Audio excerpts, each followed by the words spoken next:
Assalamualaikum warahmatullahi wabarakatuh. Saya Nisa Salsabila dari kelas BK 1B akan menjelaskan materi konsep akidah dalam Islam.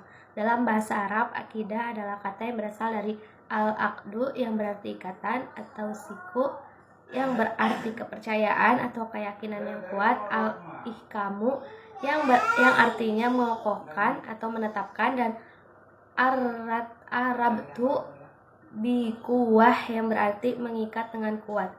Akidah adalah apa yang diyakini oleh seseorang. Ruang lingkup akidah ilahiyat, yaitu pembahasan hal yang berkenaan dengan masalah ketuhanan, khususnya membahas pembahasan mengenai Allah Subhanahu wa taala. Nubuat, yaitu pembahasan hal yang berkenaan dengan para utusan Allah, nabi dan rasul Allah. Ruhaniyat, yaitu pembahasan yang berkenaan dengan makhluk gaib. Maka sumber ajaran Islam adalah terbatas pada Al-Quran dan Sunnah saja. Al-Quran adalah kalam yang hakiki, diturunkan kepada Rasulullah dari Lauh Mahfuz melalui malaikat Jibril dengan proses wahyu yang berfungsi sebagai pedoman bagi umat muslim. Akidah Islam adalah landasan bagi seluruh ajaran Islam. Akidah Islam berfungsi untuk membentuk kesolehan seseorang di dunia sebagai modal awal mencapai kebahagiaan di akhirat. Akidah Islam berfungsi menyelamatkan seseorang dari keyakinan-keyakinan yang menyimpang seperti bid'ah, khurafat, dan lainnya. Prinsip-prinsip akidah Islam yang pertama ialah iman kepada Allah.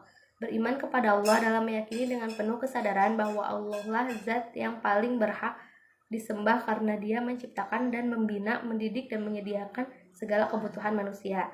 Iman kepada malaikat, beriman kepada malaikat, meyakini dengan penuh kesadaran bahwa Allah menciptakan makhluk dari cahaya. Sifat-sifat malaikat diantaranya ialah 1. Selalu patuh dan taat. 2. Sebagai penyampai wahyu. 3. Diciptakan dari cahaya. 4. Mempunyai kemampuan yang luar biasa. Yang selanjutnya ialah iman kepada kitab suci.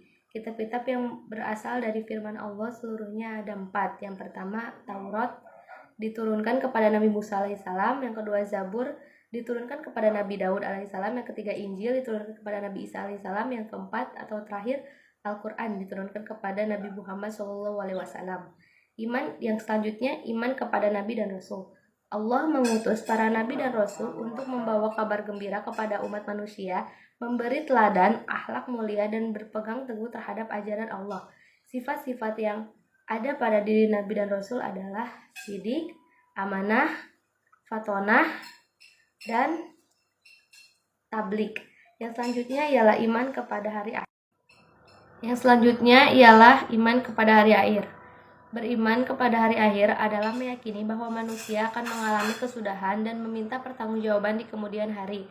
Al-Quran selalu mengunggah hati dan pikiran manusia dengan menggambarkan peristiwa-peristiwa hari kiamat dengan nama-nama unik, misalnya Al-Zalzalah, Al-Qari'ah, dan An-Naba, dan Al-Qiyamah.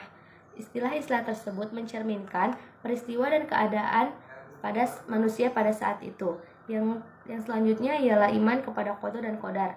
Menurut bahasa, qada memiliki beberapa pengertian, yaitu hukum, ketetapan, pemerintah, kehendak, pemberitahuan, penciptaan. Menurut istilah, adalah ketetapan Allah sejak zaman-zaman azali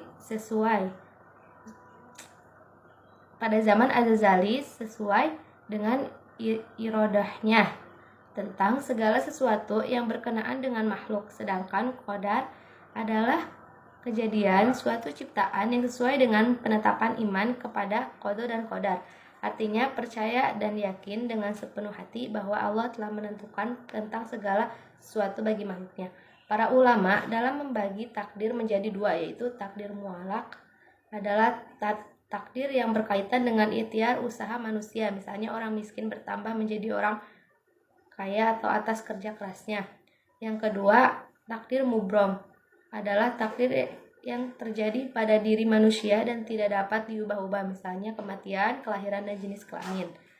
Sekian materi yang dapat saya sampaikan, kurang lebihnya mohon maaf. Assalamualaikum warahmatullahi wabarakatuh.